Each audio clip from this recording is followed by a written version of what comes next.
ایک شاعر ہوئے, شاید نام کسی نے سنا ہو, ان کی ایک بات پڑھی مجھے بڑا مزہ آیا, تو وہ میں آپ سے شیئر کرنا پسند کروں گا. جون ایلیا کا نام کسی نے سنا ہو, بہت بڑے شاعر ہوئے ہیں جی, سنا ہے؟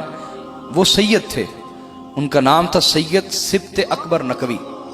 تھوڑی سی پٹری سے اتر گئے تھے یہ مولویوں کی نفرت کی وجہ سے نا, یعنی یہ جو طبقہ ہے نا یہ ہم سے بڑی شدید نفرت کرتا ہے, ہمارا نام لے لے کے پیسے بھی کماتا ہے اور ہم سے بڑی شدید نفرت کرتا ہے. سیدوں سے, آل رسول سے, آل رسول سے بڑی شدید نفرت کرتے ہیں یہ گروہ. تو بعض اوقات بندہ ان کے رویے دیکھ دیکھ کے دین سے دور ہو جاتا ہے کہ یار یہ کیسا گروہ ہے.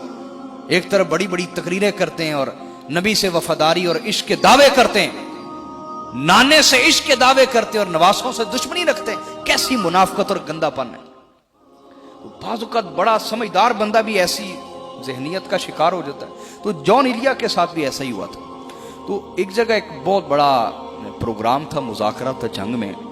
تو ایک بہت بڑا شخص جو خود کو کہتا ہے اسلام کا ٹھیکیدار, کہ میں اسلام کا ٹھیکیدار ہوں, تو اس کو انہوں نے مذہب پہ تقریر کرنے کے لیے بلایا ہوا تھا اور جون ایلیا کو ادب پہ, لٹریچر پہ تقریر کرنے کے لیے بلایا ہوا تھا. وہ دونوں بیٹھے تو دونوں کی انبن ہو گئی. وہ ٹھیکیدار صاحب اسلام کے اور یہ سید صاحب سبت اکبر نقوی ان کا نام تھا, جون ایلیا کا. آخری عمر کچھ آگے تھے, ہدایت کے اوپر آگے تھے.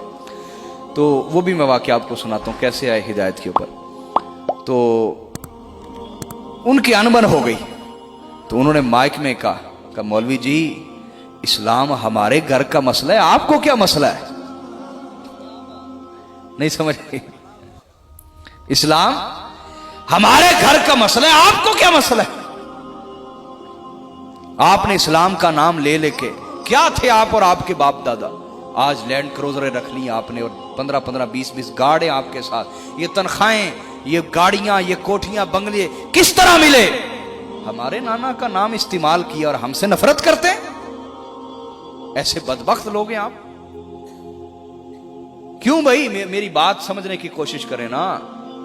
او بھائی آپ کا کوئی نوکر ہو, آپ کبھی خوش ہو کے اسے نواز دیں, اور وہ تھوڑا سا تگڑا کیا ہو آپ کی اولاد کا ہی دشمن بن جائے, آپ کے کیا خیال ہوں گے اس کے بارے؟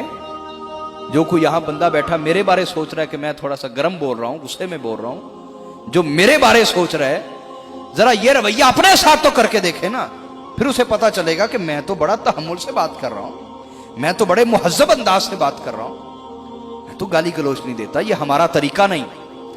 علی والوں کو کل بھی گالیاں دیتے تھے بنو امیہ اور یزید کے خاندان والے, علی والوں کو آج بھی دیتے ہیں. ہم تو تب بھی گالیاں سہتے تھے, ہم بھی آج بھی گالیاں سہتے ہیں, اور بدلے میں نہ تب کبھی گالی دی تھی نا اب کبھی گالی دی. یہ ہمارا طریقہ نہیں ہے. یہ گالیاں دینے والے مولوی کون سے ہیں؟ یہ کل بھی یزیدی تھے, یہ آج بھی یزیدی ہیں. ممبروں کا حیا جنہیں نہ رہا. میرے نبی صلی اللہ علیہ وسلم آپ نے خواب میں دیکھا کہ میرے ممبر پر بندر ناچ رہے ہیں, میرے ممبر پر بندر ناچ رہے ہیں. اور حضور جب صبح بیدار ہوئے تو بڑے پریشان تھے. کسی نے کہا حضور اتنا غمگین اور دکھی آپ کو کبھی نہیں دیکھا, کیا ہوا؟ فرمایا, اور یاد رکھے نبی کا خواب وہی ہوتا ہے. نبی کا خواب کیا ہوتا ہے؟ ابراہیم علیہ السلام نے خواب میں دیکھا تھا میں اپنا بیٹا ذبح کر رہا ہوں, حقیقت میں کیا کہ نہیں؟ چھری چلائی نا, بولے نا. نبی کا خواب وہی ہوتا ہے. حضور نے فرمایا میں نے خواب میں دیکھا ہے میرے ممبر پر بندر ناچ رہے.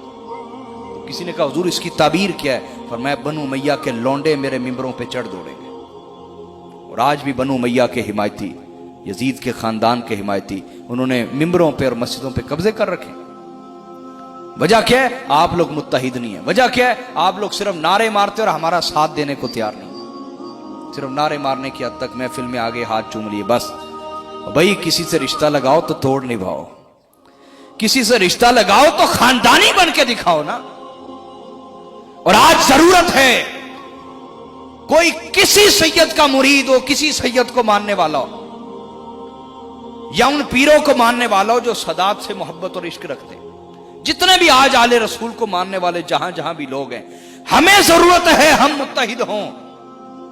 ہمارا دشمن تو متحد ہے اور ہم آپس میں ٹکڑے ٹکڑے. لہذا میں آپ کو بات سنا رہا تھا جون ایلیا کی, پٹری سے ہٹ گئے تھوڑا سا, سمجھ آئی کہ نہیں؟ تو نا وہ اسلام کے ٹھیکیدار کو کہنے لگے مولانا